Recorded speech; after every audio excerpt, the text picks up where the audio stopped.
मोनसे गोजोनथाव रादाब भारतआव बुलेट ट्रेनखौ जागायसिगोन। नोंथांमोना बुलेट ट्रेननि सिबिथायखौ थाबैनो मोननो थांगासिनो दङ। नंगौ, भारतनि गिबिसिन बुलेट ट्रेनआ खारनो थियारि जागासिनो दङ। बेनि थाखाय खामानिफोरा गोख्रैयै सोलिगासिनो दङ।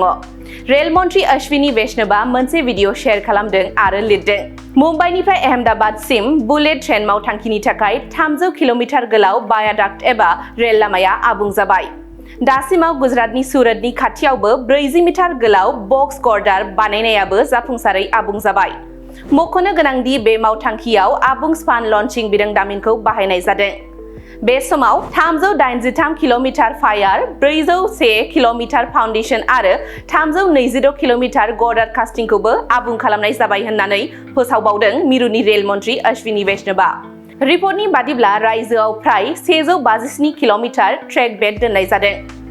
जुदि गासिबो सानथांखि बायदियै थायोब्ला भारतनि गिबिसिन बुलेट ट्रेनआ 2020 मायथाइसिमाव सुरत आरो बिलिम'रानि गेजेराव खारनो हागौ आरो गासै रेल लाइनआ 2020 मायथाइसिमाव रायजो राजाफोरनि थाखाय बेखेवनाय जागोन। महाराष्ट्र आरो गुजरातआव बुलेट ट्रेननि थाखाय जर'खा डिपोफोरबो लुनाय जादों। रिपर्टआ फोरमायनाय बादिब्ला गुजरातनि दाब दाब जिल्लाफोराव बुलेट ट्रेननि मावथांखिया आबादारिफोरनि जिउआव सोलायनाय लाबोदों। नंगौ, रेल लामा लुफुंनायाव जाय आबादारिफोरनि हाया आवग्रिजादों, बै आबादारिफोरनि जिउआव सोलायनाय लाबोदों। रिपर्टआ फोरमायनाय बादिब्ला हा आवग्रिजानाय आबादारिफोरनो नखरसेयाव 20 लाखनिफ्राय 30 लाखसिम सरकारनिफ्राय रां होनाय जादों। गुजरातनि भुमेल गामिनि थागिबिफोराबो हानि सोलायै गासै 70 कोटि रां सरकारनिफ्राय मोनदों।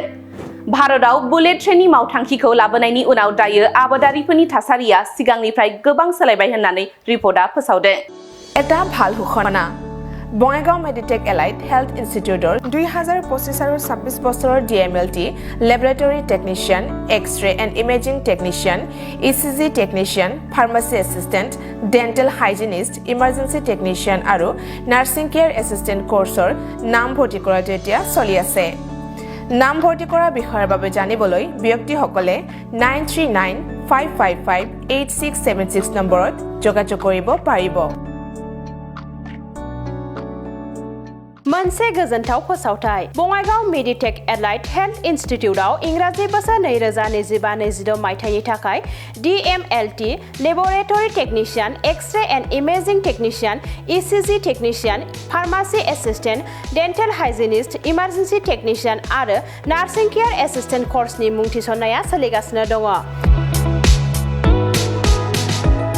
मुं थिसननायनि सोमोन्दै सुलाद लानो थाखाय 9395558676 नाम्बाराव फोनांजाब खालामनो हागोन।